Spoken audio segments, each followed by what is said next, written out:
인터스텔라에서 쿠퍼는 파도 행성에 약 3시간을 머물렀습니다. 그런데 젊었던 로밀리 박사는 완전히 늙어버린 모습입니다. I've waited years. How many years? 23 years, 4 months, 8 days. 쿠퍼가 블랙홀의 중력을 통과할 때는 지구 시간으로 무려 51년이 지났습니다. 이게 도대체 어떻게 된 일일까? Gravity on that planet will slow our clock compared to Earth's drastically. Relativity, folks. 일반 상대성 이론에 따르면 중력이 강하면 강할수록 시간은 더디게 흐른다고 합니다. 그렇다면 어째서 중력은 시간에 영향을 미치는 걸까?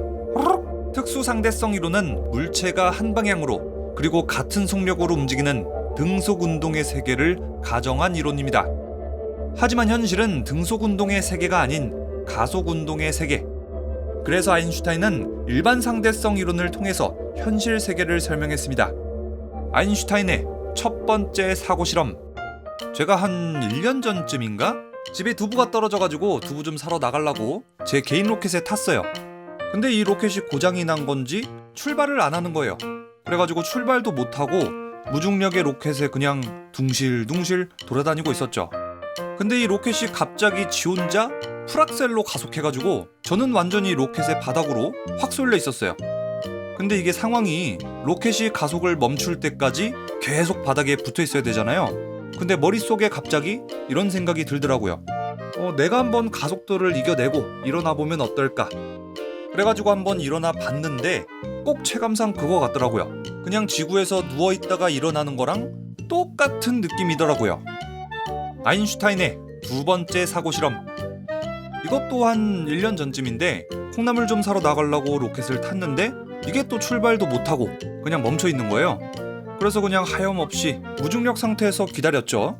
근데 또 제 로켓이 말이죠, 창문이 하나도 없어가지고 바깥을 볼 수도 없고 바깥 상황도 전혀 알 수가 없거든요. 에라이 어차피 우주선도 고장 났고 마침 배도 고프고 해가지고 알이나 좀 까먹자 하면서 알을 낳았어요. 근데 갑자기 저하고 알하고 둘 다 바닥으로 확 떨어지는 거예요. 저는 갑자기 궁금해졌죠. 이거 나도 그렇고 알도 그렇고 갑자기 왜 떨어진 걸까? 1. 갑자기 우주선이 가속해서 올라가니까는 관성 때문에 바닥에 떨어졌다. 2. 우주선 밑에 갑자기 거대한 질량을 가진 별이 나타나가지고 중력의 영향을 받게 됐다.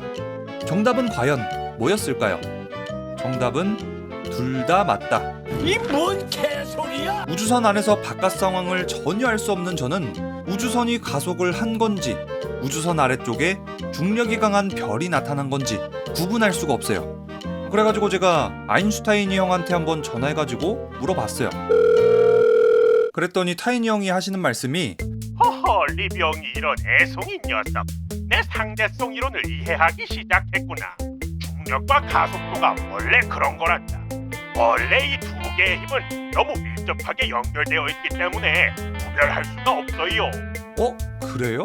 땅에 서서 중력을 받는 거나 우주선이 가속하는 바람에 우주선에 서 있게 되는 거나 사실은 같은 거란다, 이 애송이 녀석아. 그렇다면 중력이란 무엇일까? 뉴턴은 만유인력의 법칙으로 이렇게 말했습니다. 질량을 가진 모든 물체는 서로 끌어당기는 힘이 있다. 이 힘은 두 물체의 질량이 크면 클수록 거리가 짧으면 짧을수록 커진다. 수식으로 표현하면 대충 이렇습니다. 그런데 아인슈타인은 상대성 이론을 통해서 조금 다른 생각을 해냅니다. 중력은 바로 공간의 휘어짐이다. 아인슈타인의 세 번째 사고 실험. 이번에도 마찬가지로 무중력 상태 부엉이와 알이 있습니다. 부엉이가 이 알을 밀면 알은 직선으로 움직입니다. 이때 우주선을 가속시켜보면 어떨까요? 부엉이는 수직으로 떨어지는 반면 알은 포물선을 그리면서 이동합니다. 빛도 마찬가지입니다. 정지해 있는 우주선에 빛을 쏘면 빛은 수직으로 이동합니다. 그런데 우주선의 속도를 빠르게 가속하면 빛은 휩니다. 더 빠르게 가속해보면 빛의 경로는 더 휩니다.